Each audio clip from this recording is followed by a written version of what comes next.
Hey guys, today we're gonna explore a nice tune called The Chicken by Wee Ellis, and made also famous by Jaco Pastorius and his band. And we're gonna explore the chord changes and several ways to improvise over the chord changes. So let's figure out first of all the chords, so the harmony of the song. It's basically a blues, kind of a blues, because it's not strictly 12 bars, but let's listen. The first chord for us, for alto sax, is G7.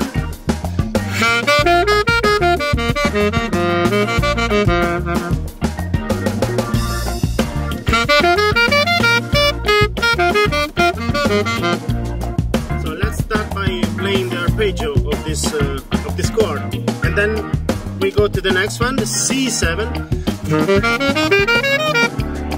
E7, E7, A7,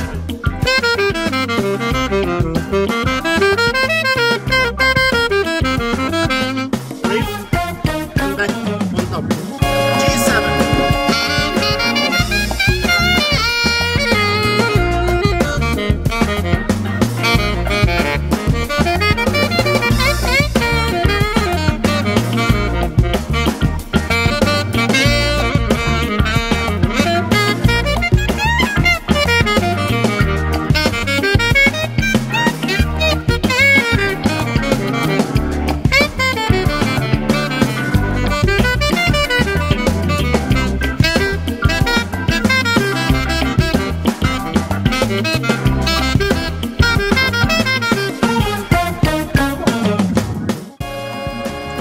So let's recap. The first chord is G7, G, B, D, F. The second chord is C7, so C, E, G, B flat. The third chord is B7, so it's half step down, so it's B, D sharp, F sharp, A, then going to E7, E, G sharp, B, and D. And finally to A7, A, C sharp, E, G. So let's play the series of chords one after the other.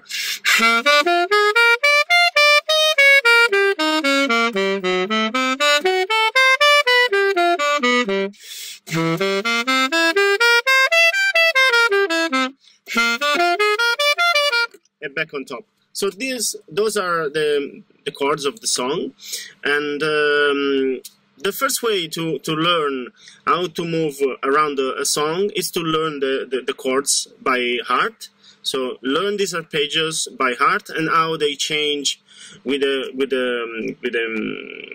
song and with the accompaniment. So let's try once again. 1, 2, 3, 4.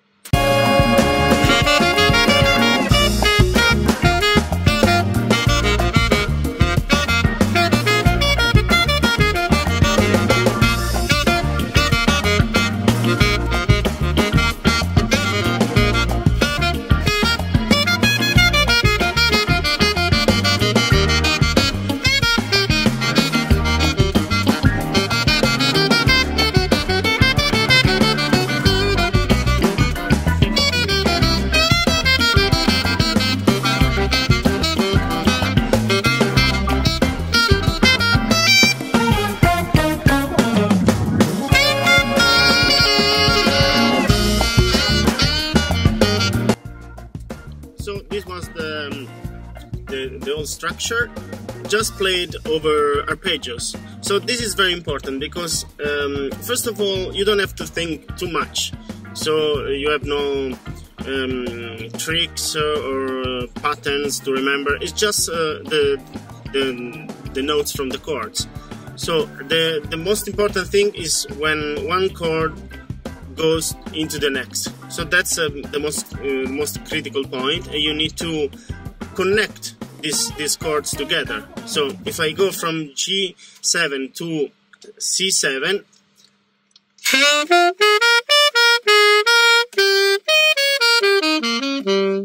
you hear immediately that I've changed the chord changes. Not only the backing track changes, but I change as well. So even if I play without the support of the backing track, you can still hear the chord changes. I show you again. Now the structure of the song is a bit peculiar because there is some bars at the beginning with G7, and then it's actually like an outro. So the real structure begins a bit later, and the chord changes goes like.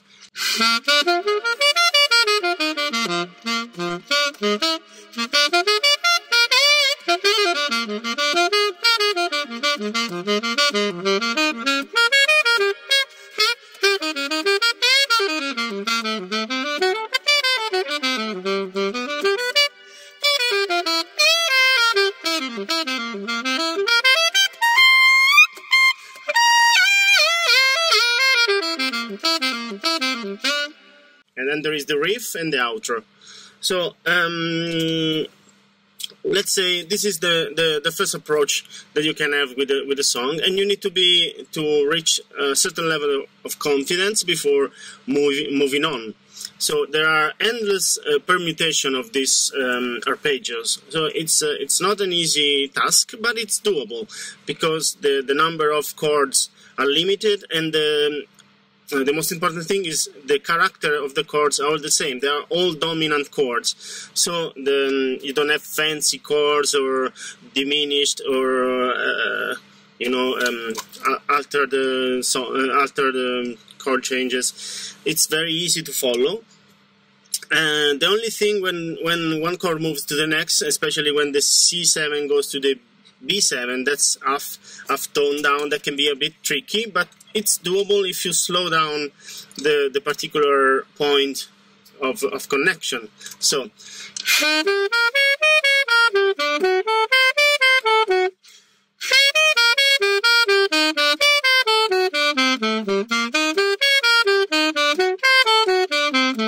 I'm doing now like a kind of a loop. C7, B7, C7, B7, C7, B7, and in this way you can take a big problem and reduce it to smaller problem. Then it's easier to solve. Once you solve this small loop, every time you encounter this kind of descending progression, you're ready, and you're ready not only in your fingers but in your ear and the way you approach the progression. So the next step would be to apply the scale of the chord. So the dominant chord always, not always, of course, usually wants the dominant scale. So for G, the dominant scale would be the major scale of G, but with the flat 9.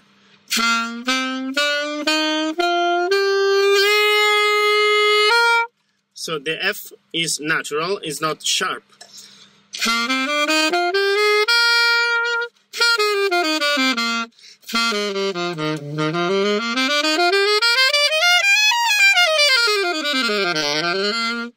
So practice this scale all over your instrument and become accustomed to it. So not only like diatonic scales, but jumps.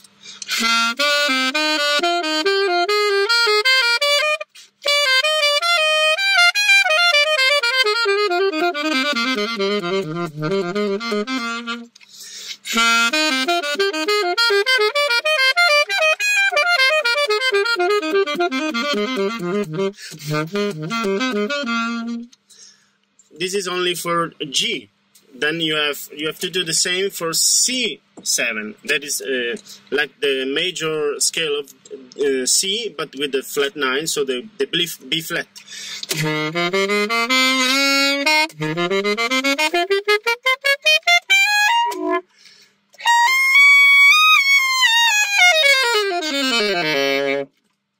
course, if you are a beginner, intermediate player, you maybe stop at the F. But if you are advanced and expert mode, you can go. You have to practice the whole range of the instrument. The next chord would be B7, and that's a bit trickier because it's a half step down, as we saw before. So B, it's the B major scale with the flat 7, with the A natural.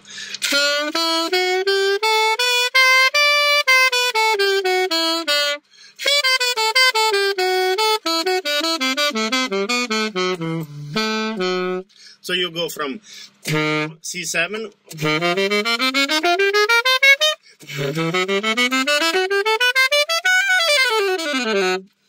so you have a sudden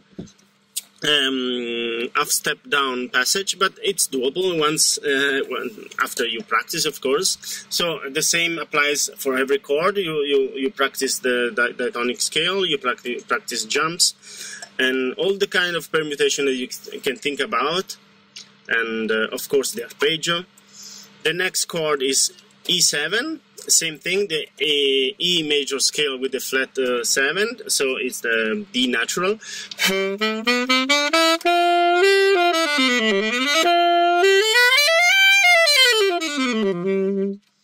And finally, same work, of course, finally the A7. It's like the major scale of A, but with the flat 7. Now let's try moving with the scales only through the progression and see what happens. 1, 2, 3, 4.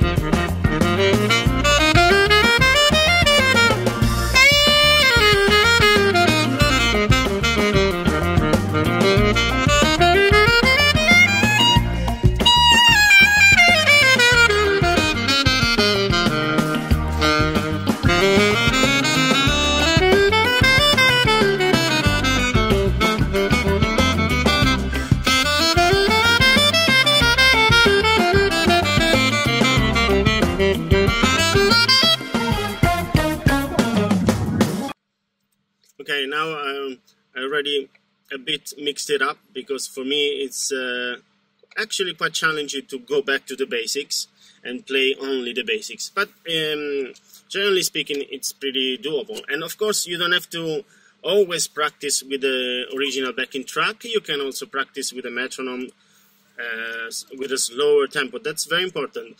The only step you want to move forward with an exercise only when you have completely reached the highest level on that tempo. So you are totally comfortable at one tempo. You can speed it up a bit. It's you don't want to rush things, because these mechanical and technical problems you will then carry with you forever if you don't practice them immediately with precision. So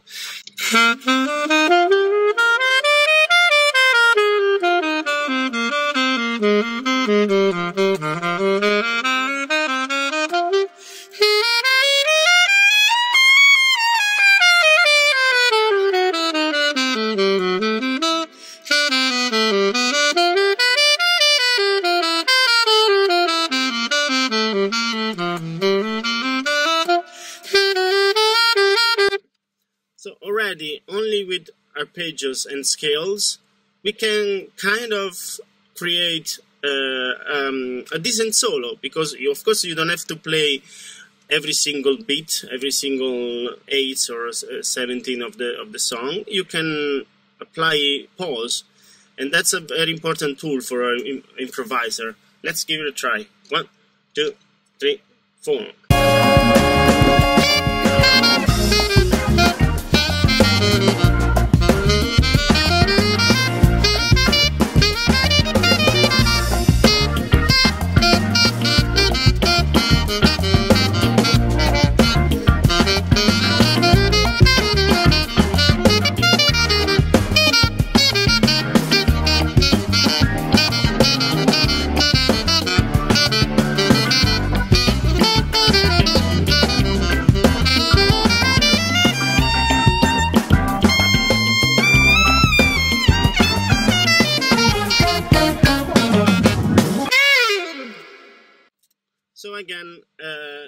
already this sounds pretty nice to me, and it's only made by arpeggios and scales and rest and pause. So already you can reach a pretty decent and complex solo before you are tempted to go forward and explore passing tones and explore out of harmony improvisation. And just for fun, let's improvise a little more. 1, 2, 3, 4.